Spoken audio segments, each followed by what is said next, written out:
Trump ने Iran को surrender करने की धमकी दी है। सरेंडर नहीं करने पर बड़ी हमले की चेतावनी दी है। ईरान के पुल और पावर प्लांट नहीं बचेंगे, ये ट्रंप की धमकी है। हार नहीं मानी तो ईरान में कुछ भी नहीं बचेगा।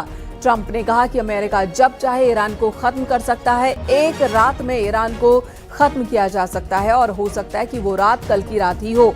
ये ट्रंप ने अपने स्पीच में बीती रात ये बात कही है और ईरान को एक बार फिर धमकी दी है।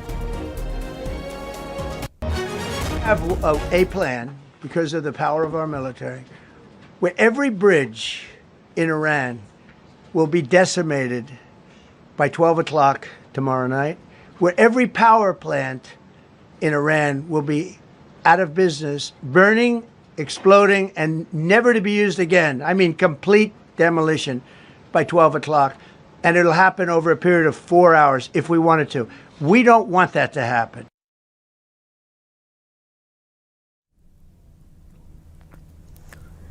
ईरान और अमेरिका के बीच तेल पर अधिकार और पावर को लेकर शुरू हुई जंग अब एक दूसरे के इंफ्रास्ट्रक्चर को तबाह करने तक पहुंच गई है।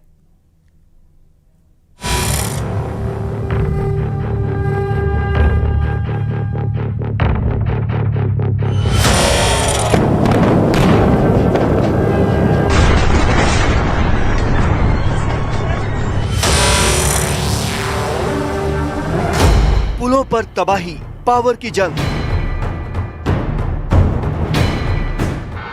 ईरान पर फिर भड़के डोनाल्ड ट्रंप। महायुद्ध का सबसे खतरनाक मोड़। अमेरिका ईरान में इंफ्रास्ट्रक्चर वॉरफेयर। महायुद्ध हर दिन और भी भयावह रूप लेता जा रहा है। ईरान और अमेरिका के बीच तेल पर अधिकार और पावर को लेकर शुरू हुई जंग अब एक दूसरे के इंफ्रास्ट्रक्चर तबाह करने पर पहुंच गई है और शुरू हो गया है इंफ्रास्ट्रक्चर वॉरफेयर। यह जंग अब जमीन या आसमान की नहीं, ईरान की नसों, उसकी लाइफलाइन पर प्रहार की है, जहां निशाने पर हैं पुल और पावर प्लांट। अमेरिका ने ईरान के सबसे बड़े पुल को तबाह करके संदेश दिया कि वो उसकी रफ्तार को रोक देगा। अमेरिका ने ईरान के जिस 1000 मीटर लंबे B1 पुल को निशाना बनाया, वो ईरान की स्ट्रेटेजिक लाइफलाइन माना जाता है। ये तेहरान को करज से जोड़ता है और उत्तरी ईरान और कैस्पियन सागर की ओर से जाने वाले रास्तों के लिए बेहद महत्वपूर्ण है। ये पुल ईरान के अहम मॉडर्न इंफ्रास्ट्रक्चर प्रोजेक्ट्स में से एक माना जाता है, जिसकी जमीन से ऊंचाई 176 मीटर के करीब है।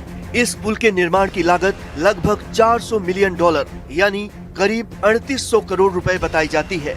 और ये ईरान ही नहीं, पूरे पश्चिम एशिया में इंजीनियरिंग का बेमिसाल नमूना है।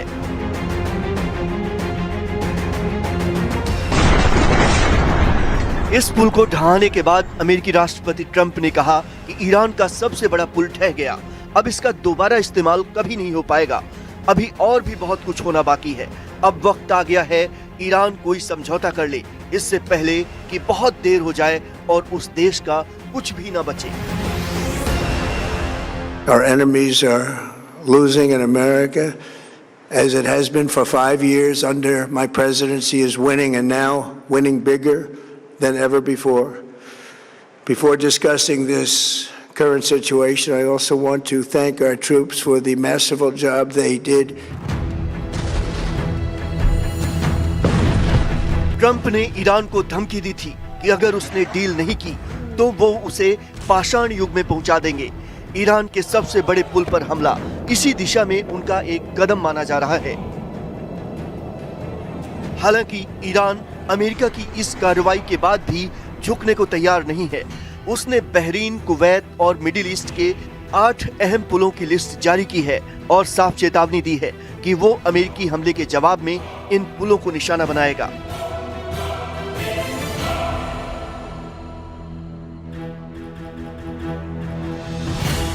ईरान के निशाने पर 8 बड़े ब्रिज हैं, जिनमें कुवैत का शेख जाबिर अल अहमद अल सबाह सी ब्रिज, यूएई के शेख जायद अल मक्ता और शेख खलीफा ब्रिज हैं। इसके अलावा सऊदी अरब को बहरीन से जोड़ने वाला किंग फहद कॉजवे ब्रिज और जॉर्डन के किंग हुसैन दामिया और अब्दोलैन ब्रिज भी हैं। ईरान की चेतावनी साफ है, पुल तोड़े तो तुम्हारे रास्ते भी बंद कर देंगे, क्योंकि ये सिर्फ पुल नहीं है, ये लाइफलाइन है, तेल सप्लाई, सैन्य मूवमेंट और व्यापार की बैकबोन। अगर ये पुल टूटे तो सिर्फ कुछ देशों पर नहीं, पूरी दुनिया पर बड़ा असर पड़ेगा।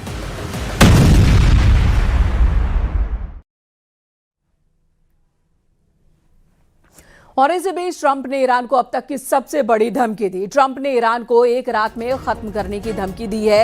एक ही रात में ईरान को हम खत्म कर सकते हैं और वो रात कल की रात भी हो सकती है, ये कहना है ट्रंप का। तो एक तरफ बातचीत की पेशकश भी की जा रही है, लेकिन बात बन नहीं पा रही है। जिन मुद्दों पर फिलहाल युद्ध रुक सकता है, जो ईरान की शर्तें हैं, वो अमेरिका और इजराइल मानने को तैयार नहीं है। अमेरिका और इजराइल की बातों को ईरान मानने को तैयार नहीं है। युद्ध फिलहाल रुकता नहीं दिख रहा है। Thursday night, an American F-15 fighter jet went down deep inside enemy territory in Iran while participating in Operation Epic Fury, where we're doing unbelievably well, well at a level that nobody's ever seen before. The entire country can be taken out in one night, and that night might be tomorrow night.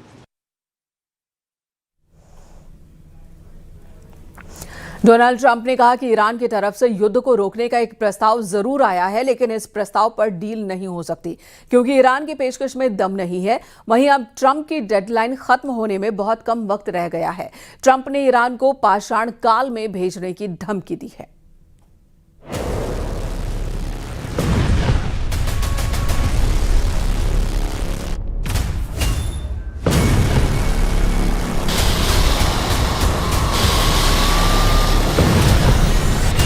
Tehran में Mehrabad airport के पास धमाके। Tehran की शरीफ university की तबाही। Iran का कोना कोना उजाड़ने वाला ऑपरेशन तैयार है। डोनाल्ड ट्रंप ने बता दिया है कि वो ईरान की ईंट से ईंट बजाने वाले हैं। ट्रंप के माइंड में क्या चल रहा है? तो जवाब है धमाके, धमाके और सिर्फ धमाके। तेहरान में धमाके, इस्फान में धमाके, मशहद में धमाके और शिराज में भी धमाके।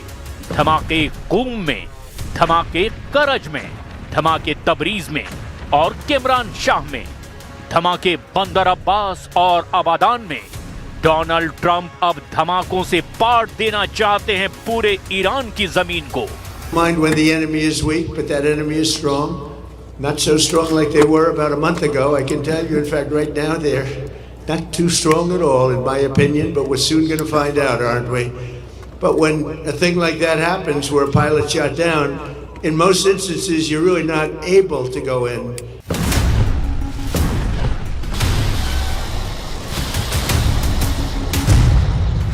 यही कहा जा रहा है डोनाल्ड ट्रंप का ऑपरेशन स्टोन एज, यानी ईरान को पाषाण काल में पहुंचाने वाला युद्ध, जिसकी शुरुआत अमेरिका और इजराइल ने कर दी है।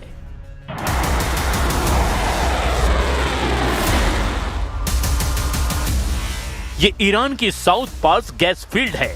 यहां पर हुए हमले की तस्वीर देखिए। ये वो इलाका है जहां से ईरान की 85% से ज्यादा गैस का उत्पादन होता है। इजराइल ने खुल्लम खुल्ला माना है कि अब ईरान के हर ऐसे ठिकाने पर हमला किया जाएगा जिसकी तबाही ईरान को घुटने पर आने के लिए मजबूर कर देगी।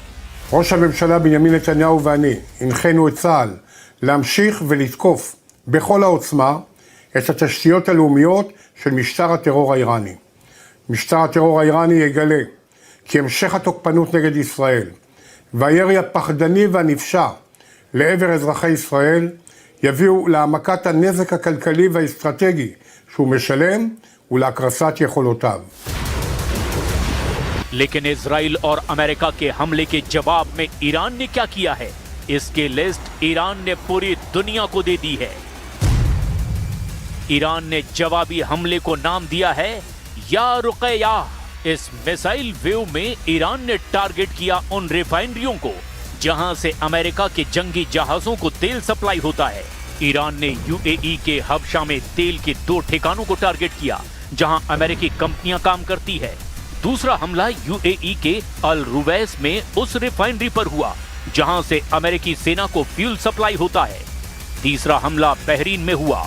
ईरान के ड्रोन फोर्स ने अमेरिकी कंपनियों की पेट्रोकेमिकल फैसिलिटीज पर हमला किया। चौथा हमला कुवैत के शुआलबा में हुआ जहां अमेरिका की पेट्रोकेमिकल कंपनियों में धमाके हुए।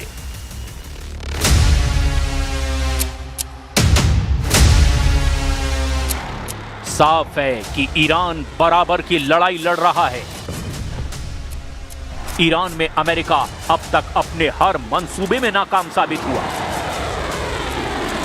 डोनाल्ड ट्रंप ने F-15 का पायलट तो बचा लिया, लेकिन इस ऑपरेशन में अपने 12 बहुत ही कीमती जहाज, हेलीकॉप्टर और ड्रोन गंवा दिए। और अब पूरे ऑपरेशन पर सवाल खड़े हो रहे हैं कि क्या ईरान ने अमेरिका रेस्क्यू टीम को घेर कर मारा? अब ट्रंप ने ईरान को स्टोन एज यानी कि पाषाण काल में पहुंचाने वाले जिन हमलों की धमकी दी है, उनकी डेडलाइन भी सुन लीजिए। अमेरिका के समय के मुताबिक मंगलवार रात 8 बजे यानी भारत के हिसाब से बुधवार को सुबह 5:30 बजे। इस मियाद के बाद अमेरिका ईरान के पावर प्लांट और ईरान के पुलों पर हमला शुरू कर देगा।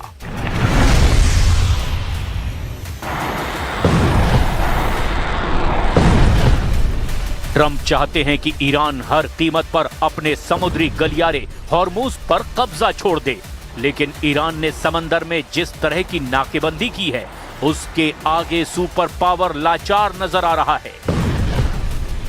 ईरान अब ट्रंप से कोई डील नहीं करना चाहता। ईरान का दावा है कि अमेरिका डील नहीं, बल्कि इसके बहाने ईरान पर हमले की बड़ी तैयारी करना चाहता है। Iran's reaction would be one of reciprocating any such attack.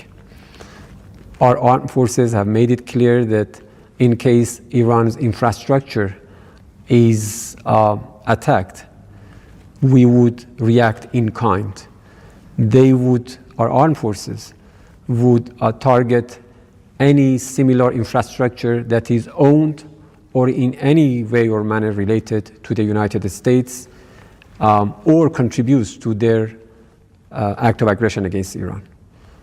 This is not something that we will do it voluntarily or by willful decision. This is something that is as part of our defense measures against their illegal act. Iran को पूरी तरह खत्म करने के लिए America ने अपने एक बहुत ही खतरनाक क्रूज मिसाइल का गोदाम पूरी तरह खोल दिया है। ये क्रूज मिसाइल है JASSM। JASSM का मतलब joint air to surface stand off missile, जिसकी रेंज है 380 किलोमीटर। ये विमान से लॉन्च की जाने वाली मिसाइल है जो टारगेट से सैकड़ों किलोमीटर दूर रहते हुए दागी जाती है। ये बड़ी खबर है कि अमेरिका अब इस मिसाइल का रिजर्व स्टॉक भी ईरान पर हमले के लिए झोंकने को तैयार है। इस बीच पुतिन को डराने वाला बड़ा कदम जेलेंस्की ने उठा लिया है। जेलेंस्की के इंजीनियर अब ऐसी एयर डिफेंस मिसाइल बनाने का दावा कर रहे हैं जो पुतिन के हर हमले को नाकाम कर देगी। We plan to intercept first ballistic missile in the end of 2027. Ukraine में फ्लेमिंगो मिसाइल बनाने वाली कंपनी ने ऐलान किया है कि उसकी नई एयर डिफेंस मिसाइल अमेरिका की पैट्रियट से भी बेहतर होगी।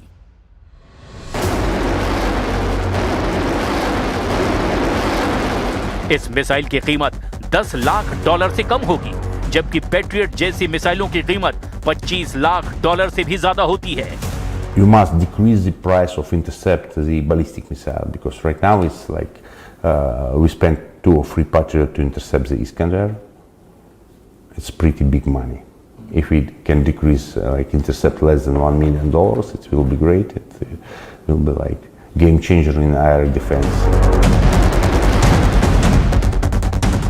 यूक्रेन को अमेरिका से पैट्रियट मिलने में दिक्कत हो रही है क्योंकि अमेरिका ने अपना पूरा पैट्रियट मिसाइलों का बेड़ा इजराइल को बचाने के लिए ईरान के खिलाफ झोंक दिया है। लेकिन इजराइल में हर रोज ईरान की मिसाइल गिर रही है।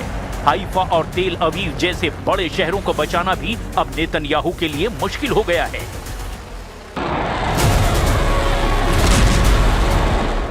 ईरान के खिलाफ युद्ध को देखकर इस वक्त अमेरिका का हर दुश्मन लंबी जंग की तैयारी कर रहा है। ईरान ने अब मिसाल पेश कर दी है, वो कई महीनों तक युद्ध लड़ने के लिए तैयार है। यही वजह है कि यूक्रेन हो या फिर कोई और देश, हर जगह नए नए हथियारों और टेक्नोलॉजी की टेस्टिंग हो रही है। छोटे देशों को मामूली समझना सुपर पावर के लिए खतरनाक साबित हो रहा है। ईरान हो या फिर यूक्रेन, ये अमेरिका और रूस जैसे बड़े बड़े देशों को गहरे जख्म देने के लिए तैयार है।